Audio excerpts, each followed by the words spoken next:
कर्मों से जाने अगले जन्म में क्या हो सकते हैं आप, पशु पक्षी या इंसान। इस जन्म में मनुष्य योनि मिलने का अर्थ यह नहीं कि अगला जन्म भी इसी योनि में मिलेगा, क्योंकि जीवन मरण और अगला जन्म सब कुछ कर्मों के आधार पर ही तय होता है।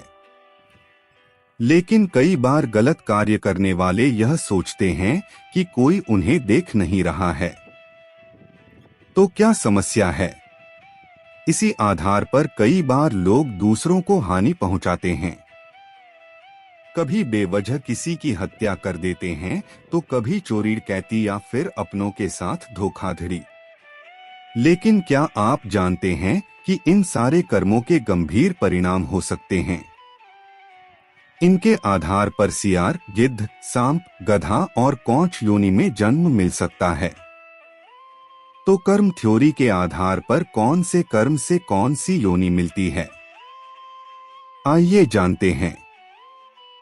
इन्हें भोगना पड़ता है भयंकर नरक। कथा मिलती है कि एक बार महर्षि वेद व्यास से ऋषियों ने पूछा कि किस कर्म से कौन सी योनि में जन्म मिलता है।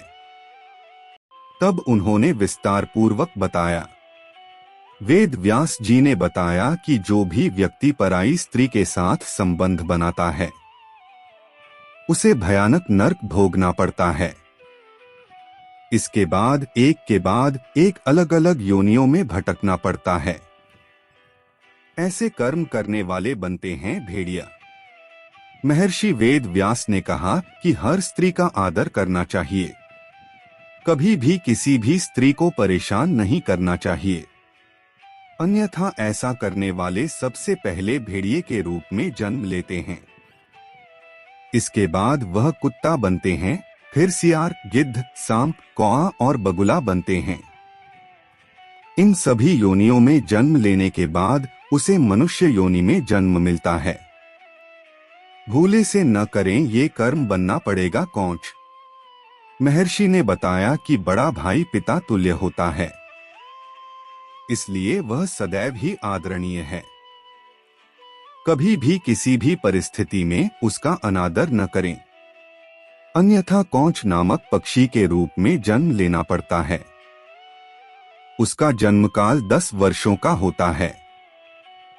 यदि इस दौरान उस पर ईश्वर कृपा दें तो वह अगले जन्म में मनुष्य योनि में जन्म लेता है।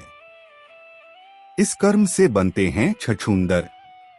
वेदव्यास जी ने बताया कि चोरी करना हमेशा ही गलत है, फिर चाहे वह स्वर्ण हो या वस्त्र, इसके परिणाम भुगतने ही पड़ते हैं। उन्होंने बताया कि यदि कोई व्यक्ति वस्त्रों की चोरी करता है तो वह अगले जन्म में तोता बनता है। वहीं सुगंधित पदार्थों की चोरी करने वाले छछूंदर के रूप में जन्म लेता है। इसलिए कैसी भी परिस्थिति हो, लेकिन चोरी करने से सदैव ही बचना चाहिए। ऐसे कर्म करने वाले बनते हैं गधे। महर्षि ने बताया कि यदि कोई व्यक्ति किसी का कत्ल करता है तो यह जघन्य अपराध की श्रेणी में आता है।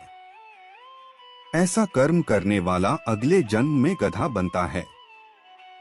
लेकिन यदि वह जिस शस्त्र से हत्या करता है उसी से उसकी भी हत्या हो जाए तो उसे मृग योनि मिलती है। इसके बाद वह मछली, कुत्ता और बाघ बनता है। लेकिन इन योनियों में भ्रमण करने के बाद वह मनुष्य योनि में जन्म लेता है। ऐसे कर्म करने वाले बनते हैं मनुष्य।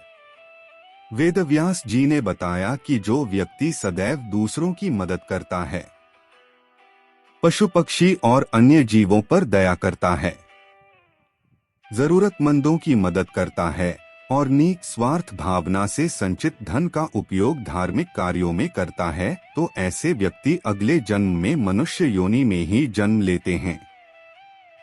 साथ ही समाज में अच्छे कार्य करके दूसरों को लाभान्वित करते हैं।